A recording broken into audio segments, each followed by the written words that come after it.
Desperté una vez más antes de que sonara la alarma. Mi habitación estaba en completo silencio, pero dentro de mí, todo era ruido. El techo blanco, la penumbra, el zumbido casi imperceptible del aire acondicionado, todo parecía estar en orden, menos yo. Y no era nuevo. Hacía meses, tal vez años, que vivía así despierto cuando todos duermen, agotado cuando el mundo exige que rinda, ansioso incluso cuando no hay motivo aparente. Soy Joaquín, y esta es mi historia de renacimiento y transformación a través del estoicismo.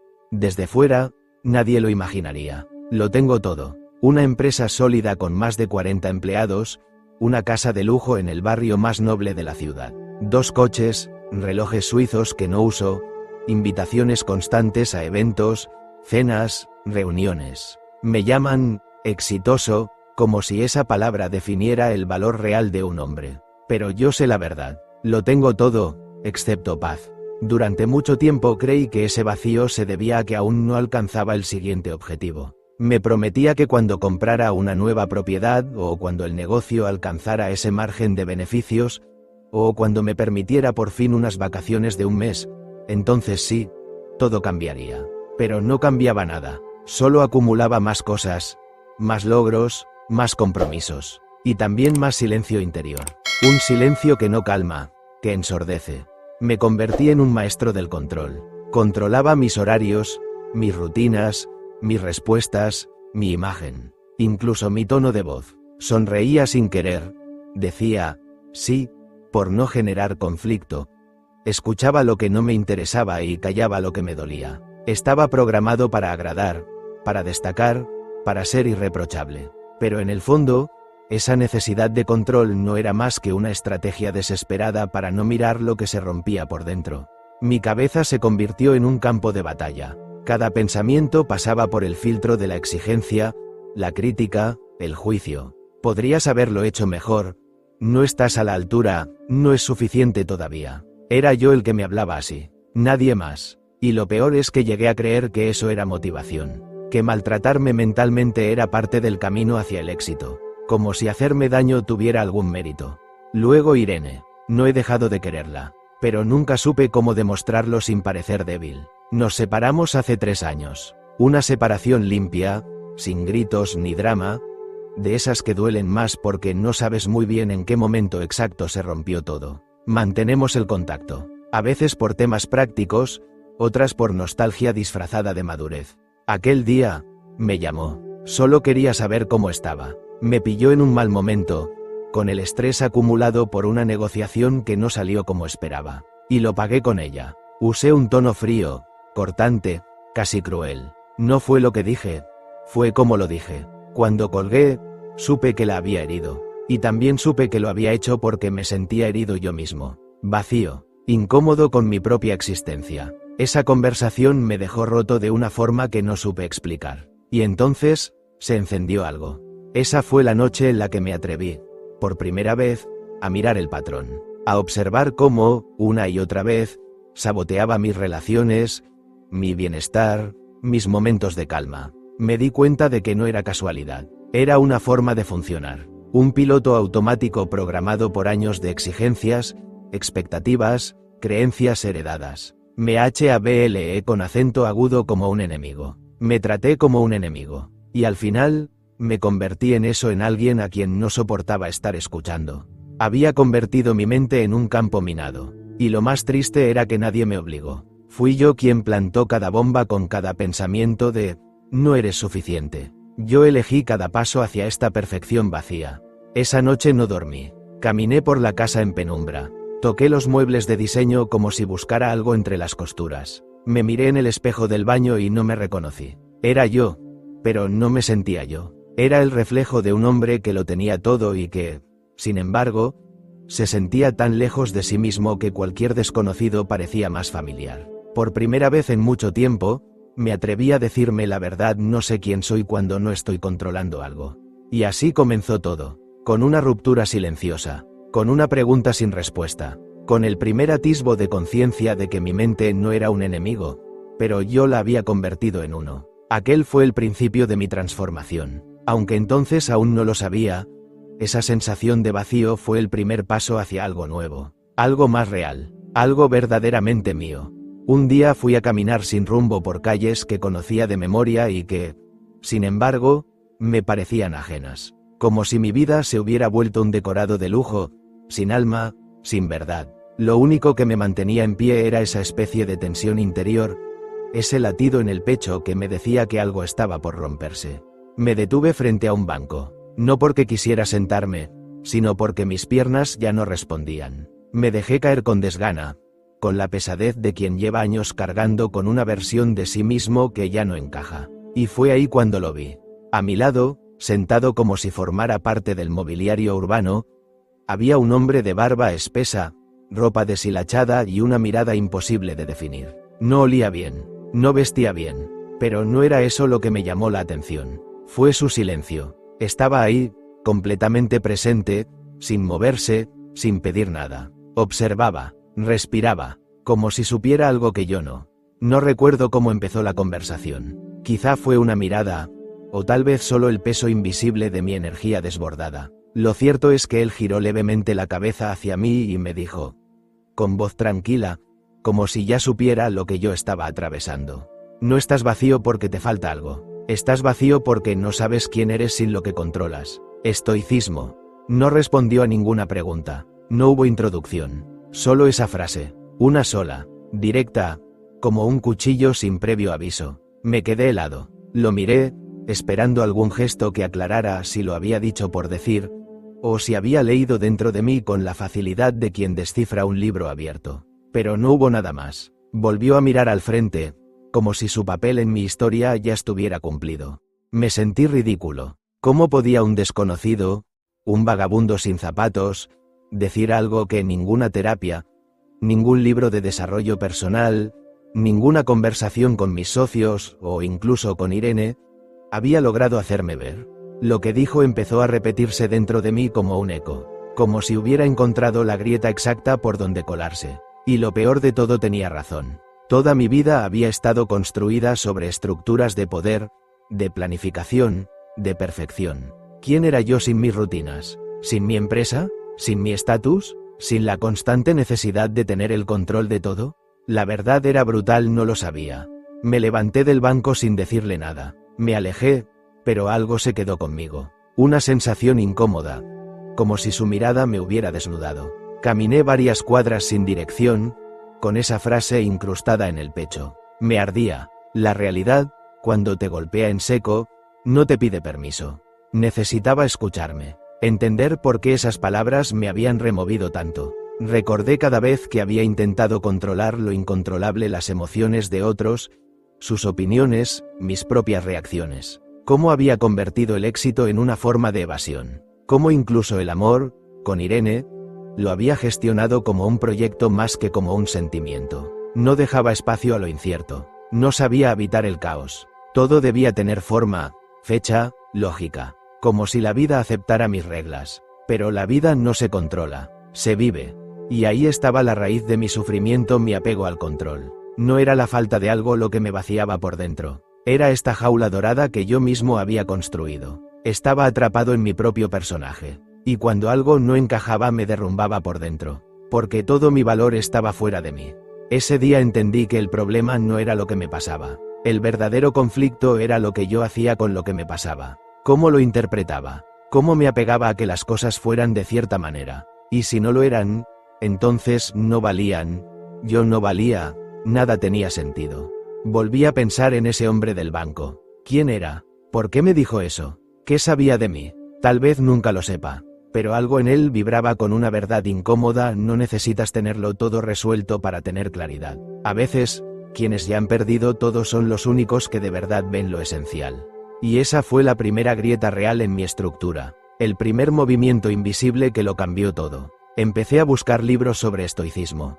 Durante años, compartí la cama con alguien que me despreciaba. No lo supe hasta hace poco. Siempre pensé que dormía solo desde que Irene se fue. Cada noche, al apagar la luz, se desataba una presencia sutil, cruel, persistente. No tenía rostro, pero su voz era más mía que cualquier otra. Un murmullo que no me dejaba en paz.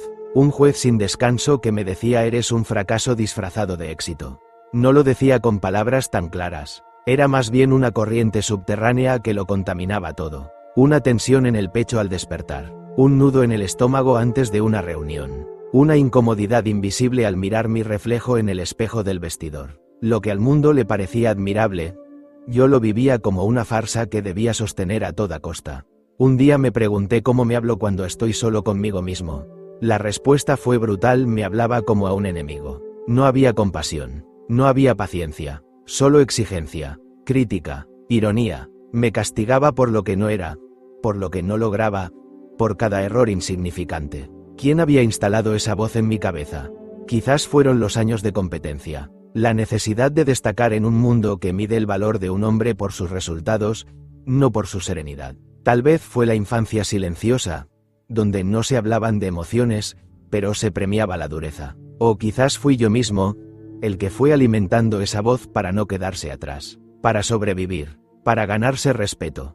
Pero lo que comenzó como una herramienta de exigencia, terminó convirtiéndose en una cárcel, una prisión sin barrotes, construida con mis propias palabras internas. Comencé a observarla con más atención, a no dejarla correr libre. La atrapaba, la detenía, la escribía mentalmente. ¿No sirves para esto? ¿Es eso verdad? ¿Realmente no sirvo? Nadie va a respetarte si no mantienes el control. ¿Es respeto lo que quiero o conexión? Vas a perderlo todo si no sigues igual de fuerte. ¿Y si perderlo todo no fuera el fin, sino el principio? Empecé a descubrir algo que nunca me enseñaron, que la mente puede ser tanto un verdugo como una aliada. Que la voz que te empuja a la cima también puede empujarte al abismo si no sabes cuándo callarla, o cuándo transformarla. No se trataba de repetir frases positivas frente al espejo. No soy ese tipo de persona. Lo mío no es el autoengaño ni el optimismo impostado. Pero sí empecé a distinguir entre la voz del miedo y la voz de la guía. Entre la parte de mí que habla desde el control y la que habla desde la calma. Descubrí que había una sabiduría más profunda, más silenciosa, que casi nunca escuchaba. Una intuición que no juzga, solo observa, que no presiona, pero orienta. Esa parte, esa guía interior, llevaba años esperando. Y yo, con mi ruido mental, la había ignorado por completo. Una noche, me dije en voz baja, no eres perfecto, y no pasa nada. Fue incómodo al principio. Me sonó falso, débil, incluso ridículo. Pero algo en mí se aflojó. Como si una pieza que siempre estuvo tensa, de pronto, encajara en su sitio. Por primera vez en años, sentí compasión por mí mismo. No lástima, no victimismo. Compasión. Esa emoción que permite ver tu historia con ojos humanos, no con la frialdad de un CEO de emociones. Desde entonces, empecé a practicar el arte de no humillarme por dentro, de corregirme sin herirme, de exigirme sin destruirme. Empecé a preguntarme cada noche, ¿me trataría igual si fuera mi mejor amigo el que hubiera cometido ese error? Y casi siempre, la respuesta era no.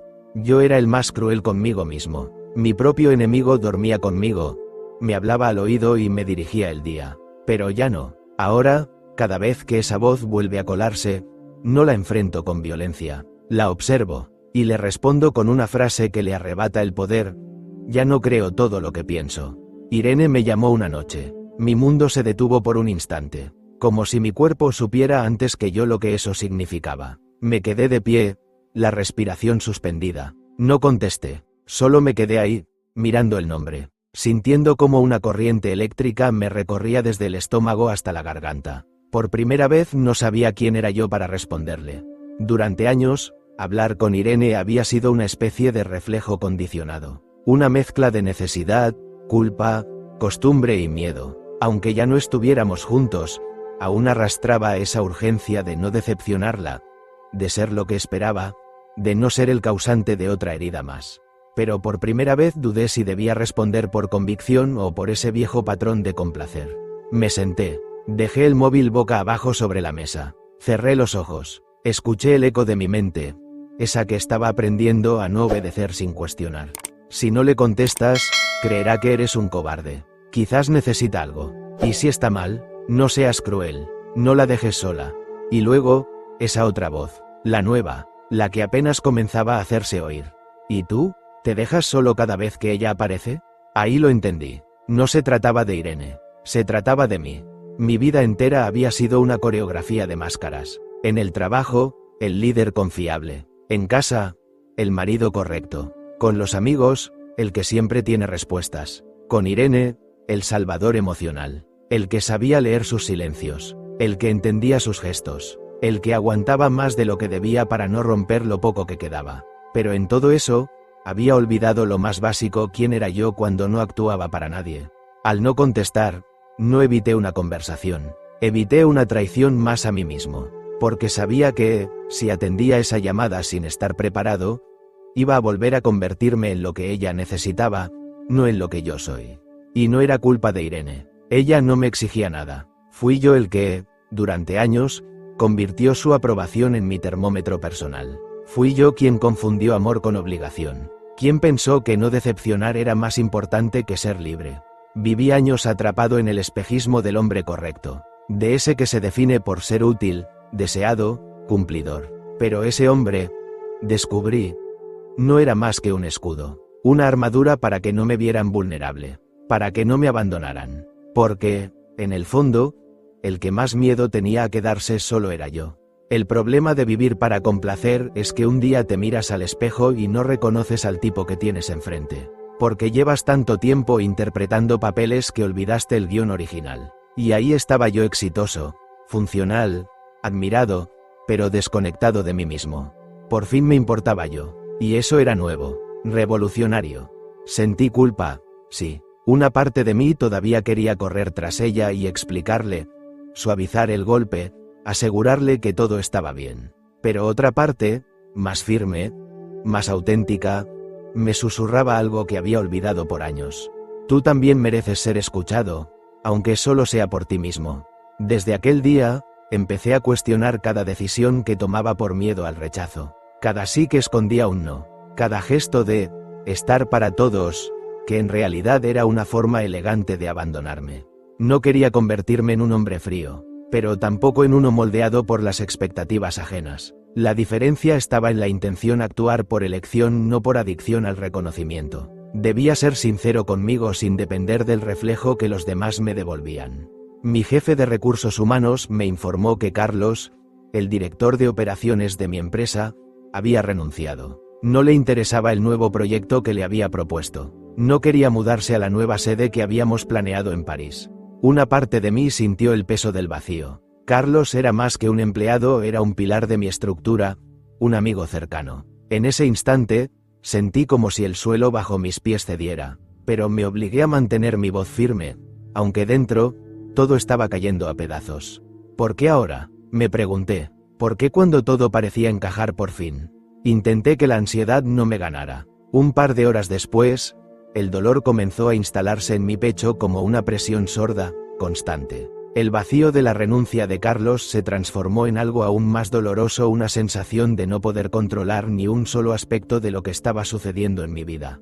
En ese mismo día, cuando ya había logrado calmarme un poco, algo aún más desconcertante ocurrió. Nicolás, mi hijo adolescente, dejó de responder a mis mensajes. Ni siquiera se molestó en mandar un mensaje. Esa indiferencia me atravesó como un cuchillo. Mi hijo ahora parecía un desconocido. Esa desconexión, ese muro que se había levantado entre nosotros, me dolió más de lo que había imaginado. ¿Qué había hecho mal? El control, siempre ese deseo de tener todo bajo mi dominio, había comenzado a desplomarse. Mis pensamientos se volvieron frenéticos. Intentaba analizar cada conversación con mi hijo, cada gesto que había tenido, como si pudiera encontrar un patrón para entender qué lo había alejado. Pero la verdad era que no podía controlar lo que no era mío. Mi vida no era una pieza de ajedrez que pudiera mover a voluntad. ¿De qué servía haber conseguido todo lo que había creído que quería si ahora no podía manejar lo que realmente importaba?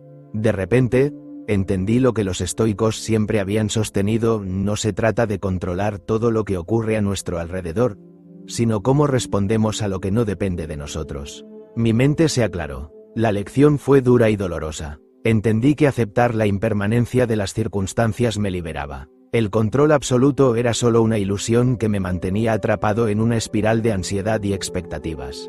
Recuerda que morirás. Lo había escuchado antes. Caminaba sin rumbo por las calles cuando lo vi. El vagabundo, allí, sentado en su banco, como si fuera la última pieza de un rompecabezas que necesitaba completar. No me lo esperaba, pero sus palabras vinieron como una ráfaga.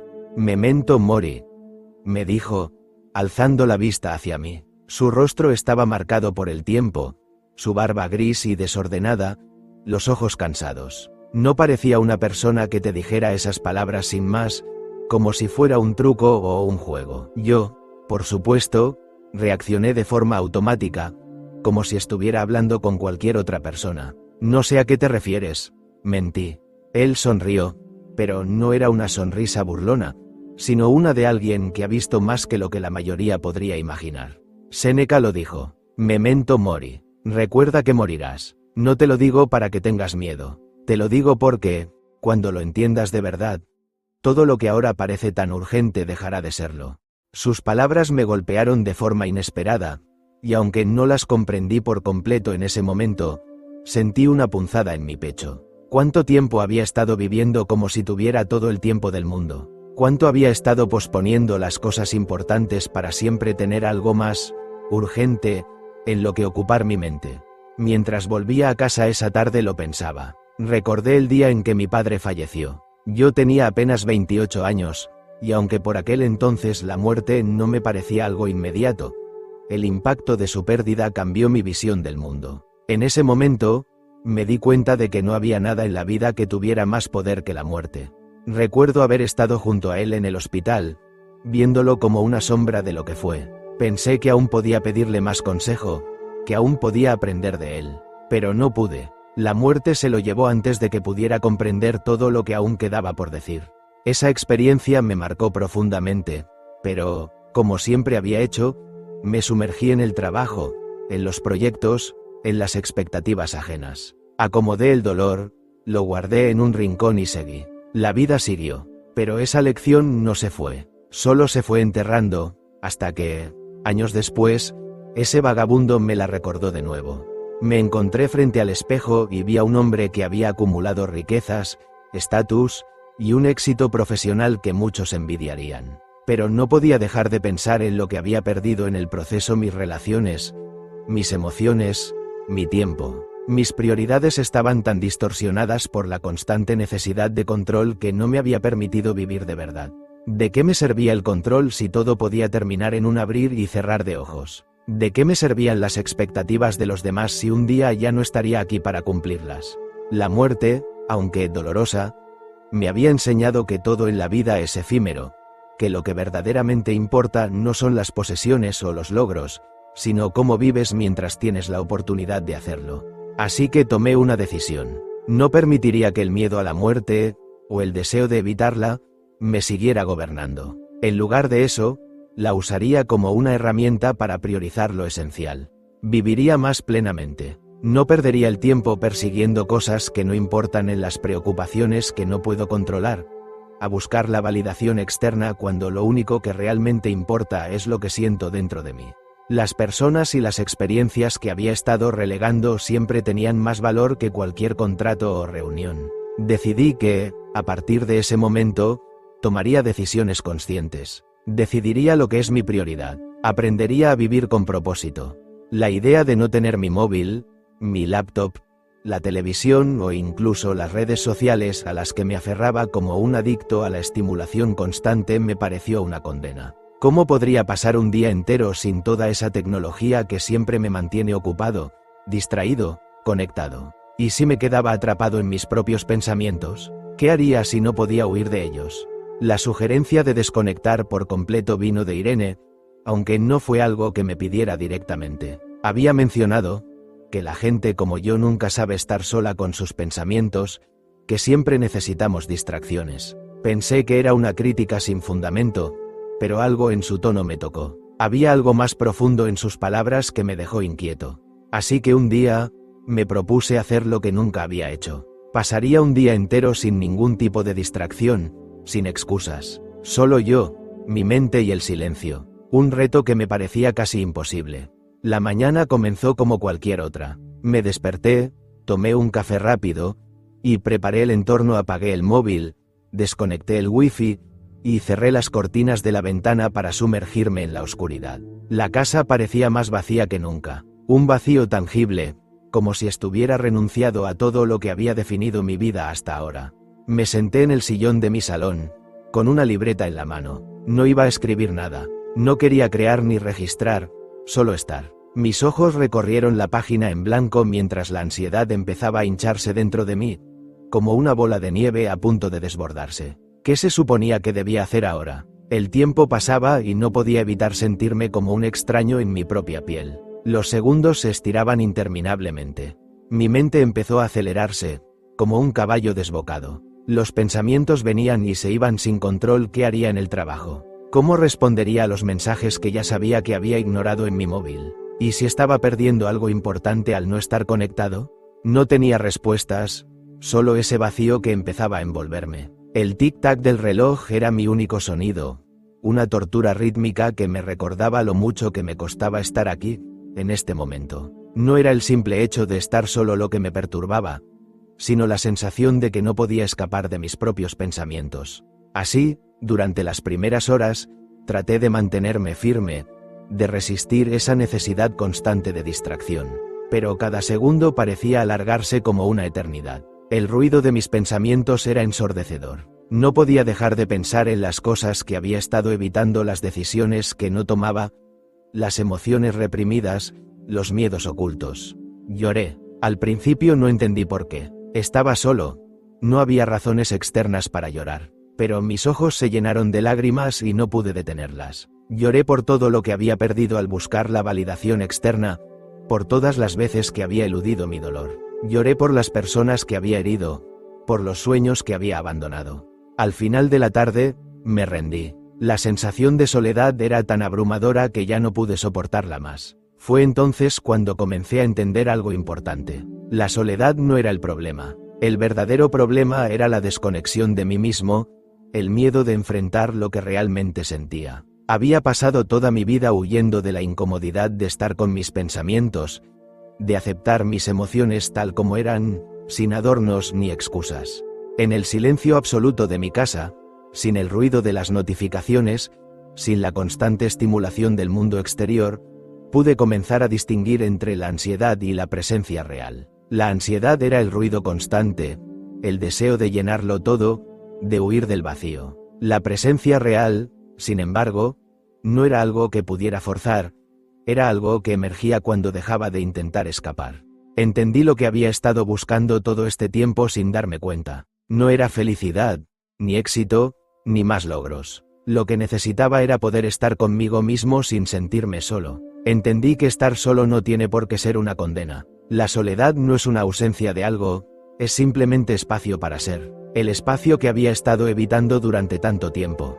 Me di cuenta de que la experiencia no había sido una tortura, sino una revelación. Durante este tiempo, no solo me había enfrentado a la ansiedad de estar solo, sino que había comenzado a reconstruir una relación con mi propio ser. Sin el ruido exterior, sin la búsqueda constante de validación, pude finalmente escuchar lo que mi mente tenía que decir. Y aunque al principio no entendía todo lo que salía de ella, poco a poco comencé a entender que, al igual que las lágrimas que había derramado, la soledad es solo un camino hacia la sanación.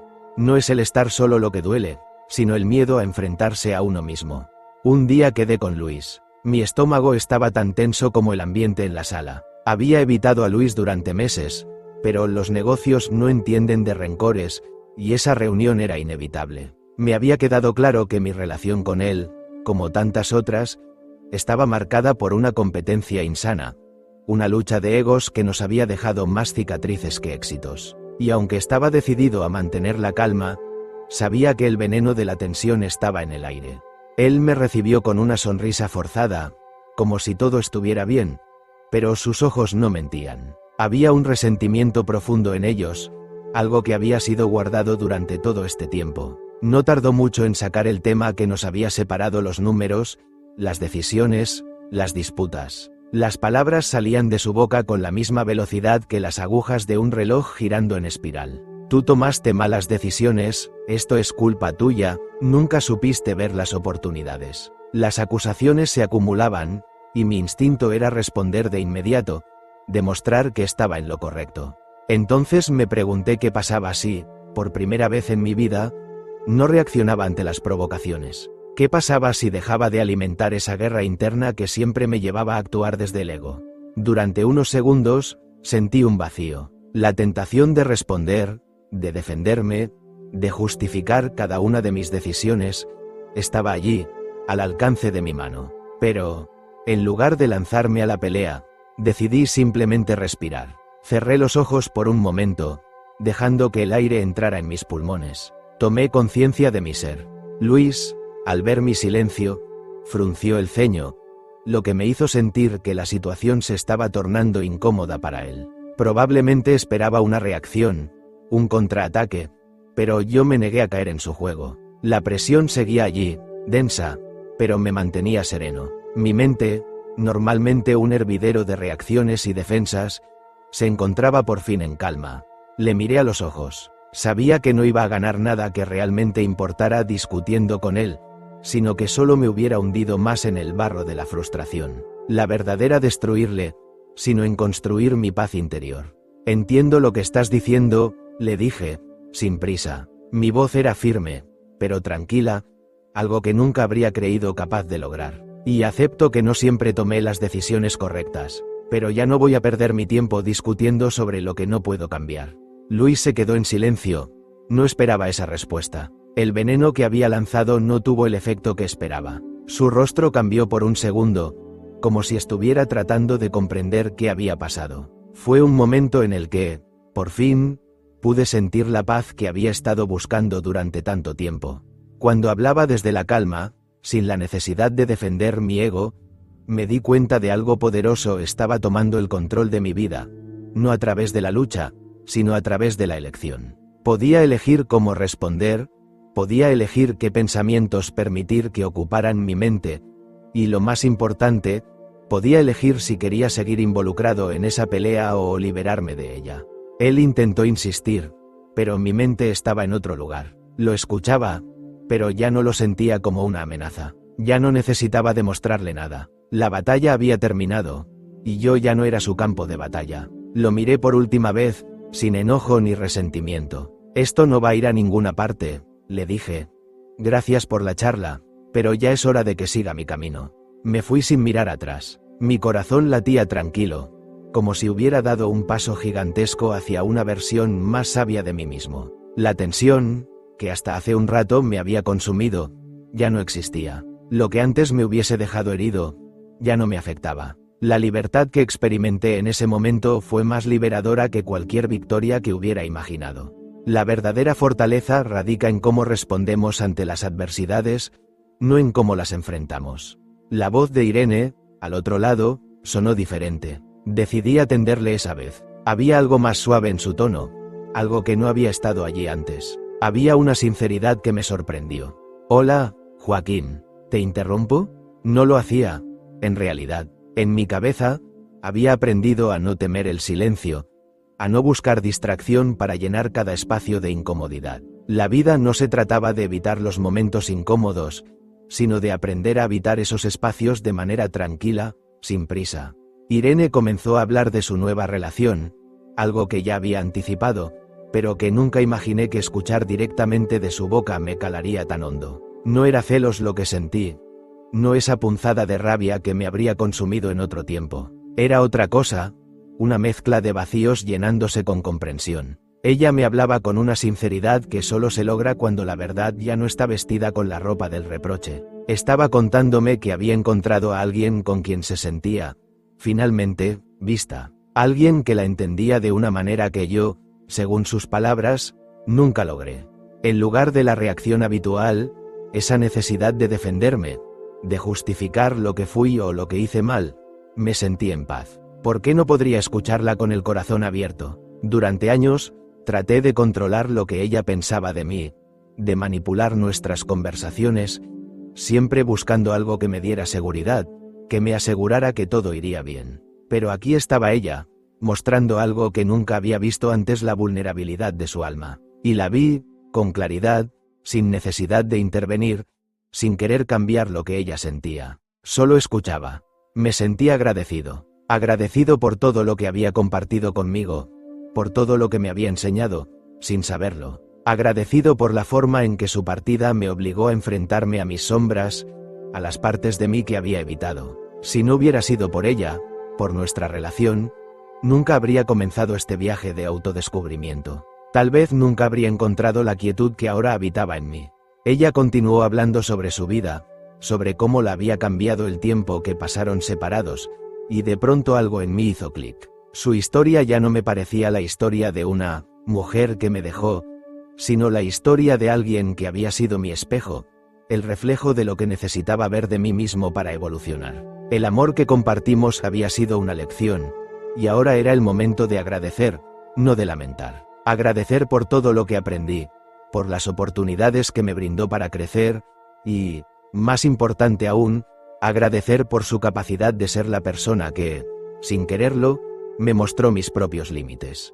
La conversación continuó, pero mis pensamientos volaron hacia un lugar más profundo. Me di cuenta de que había creído que el apego, el querer mantener a alguien a mi lado a toda costa, era amor. Había confundido la necesidad de control con el deseo genuino de bienestar para la otra persona. Irene me enseñó que el amor no era lo que yo pensaba. No era la posesión, ni la insistencia, ni la espera desesperada de que todo fuera como antes. El amor verdadero, el que realmente importa, es el que se suelta con gratitud, el que deja ser. Por un momento, sentí una oleada de tristeza, pero no era la tristeza que normalmente me habría hundido. Era una tristeza tranquila, una que provenía de la aceptación. Aceptar que las cosas cambian. Aceptar que las personas, aunque se vayan, siempre dejan algo importante detrás. Yo ya no sentía miedo de perder lo que alguna vez fue. Había soltado, por fin. Irene terminó la llamada mencionando, casi como si fuera una casualidad, que siempre me desearía lo mejor, que esperaba que encontrara lo que buscaba, lo que merecía. Y en ese momento, no sentí celos, ni enojo, ni resentimiento, solo gratitud. Colgué el teléfono y me quedé unos minutos en silencio, como si un peso se hubiera levantado de mis hombros. La sensación era nueva, extraña, pero liberadora. No tenía nada que defender. No tenía que retener a nadie ni controlar nada. Solo tenía que dejar ser. Solo tenía que soltar. Caminar por la vida con desapego no significaba indiferencia. Significaba aceptación. Aceptación de que las personas cambian, las situaciones cambian, y que todo lo que tenemos es este momento, aquí y ahora. La paz estaba en el acto de soltar con amor. La ansiedad, esa constante en mi vida, ya no me mordía los talones, y las preguntas sobre quién era yo realmente, esas que me acompañaron durante tanto tiempo, ahora solo eran ecos lejanos. Estaba solo, o al menos eso creía. Mi mirada recorrió el parque, observando las caras que pasaban, perdidas en su rutina. Y entonces lo vi un joven, tal vez de unos 25 años, sentado en el banco que solía ocupar el vagabundo. Su rostro estaba fruncido, su mirada perdida, como si estuviera atrapado en una tormenta interna que no sabía cómo manejar. No había duda de que había algo en su presencia que me recordó a mí mismo, a la persona que fui antes de encontrar el camino del estoicismo. Me acerqué a él sin prisa, como si la calma de los últimos meses me hubiera enseñado que no había necesidad de apresurarme a nada, ni a las conversaciones ni a las respuestas. El joven me miró con cierto desconcierto cuando me senté a su lado, pero no dijo nada. No era necesario. Su dolor, su inquietud, su vacío, ya se reflejaban en su expresión. ¿Te puedo contar algo?, le pregunté, mi voz suave, sin forzar ningún tipo de conexión. Él asintió, pero no dijo nada.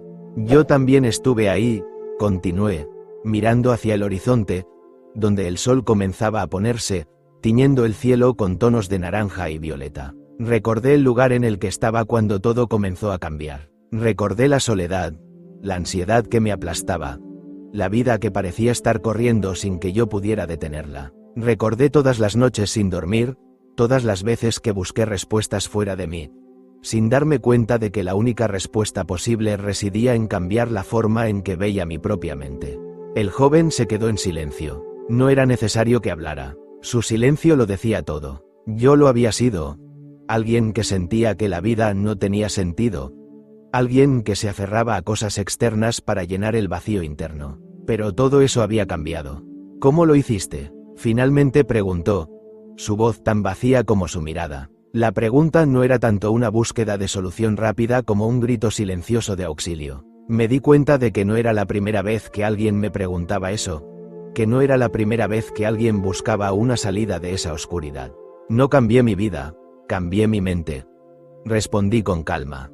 El joven me miró con curiosidad, y vi algo de claridad en sus ojos. No era comprensión, no todavía, sino la semilla de una comprensión futura, una que solo podría florecer si él estaba dispuesto a seguir el mismo camino que yo. ¿Y cómo se hace eso?, preguntó, su voz un poco más fuerte ahora, como si la idea de cambiar su mente fuera algo demasiado grande como para comprenderlo de inmediato.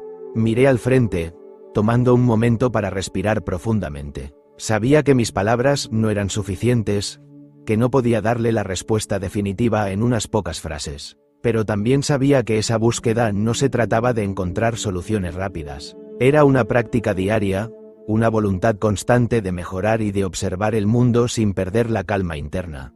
Comienza con la aceptación, empieza a aceptar que no controlas todo. El joven me miró con una mezcla de duda y esperanza. Tal vez entendía, tal vez no. Esa es la clave. Eso es lo que cambia la vida. Eso es lo que nos da el poder para seguir adelante con propósito. Tu mente es tu mayor aliada. Aprende a entrenarla. No luches contra tus pensamientos. Aprende a dirigirlos. Un silencio largo se alzó entre nosotros, pero esta vez no era incómodo, sino que invitaba a la reflexión. Después de un rato, el joven se levantó, mirándome una última vez antes de irse. Gracias, me dijo, casi en un susurro, antes de alejarse. Lo observé irse, y por un momento sentí una profunda satisfacción. No era mi deber cambiar su vida, solo tenía que estar allí para compartir lo que había aprendido, compartir el regalo de una mente entrenada, una mente que no reaccionaba, sino que elegía, una mente que había aprendido a vivir con propósito. Mientras el sol se ocultaba en el horizonte, pensé en todo lo que había pasado. A veces, el cambio no es un gran evento, no es una transformación de la noche a la mañana. A veces, el cambio comienza con una pequeña semilla, una comprensión simple y profunda. No cambié mi vida, cambié mi mente, y eso lo cambió todo. Si te ha gustado este vídeo, clica en el siguiente para ver más historias de empoderamiento. No olvides suscribirte y activar la campanita para que no te pierdas los próximos vídeos. Comparte y déjanos un comentario con tu opinión, nos encantará leerte.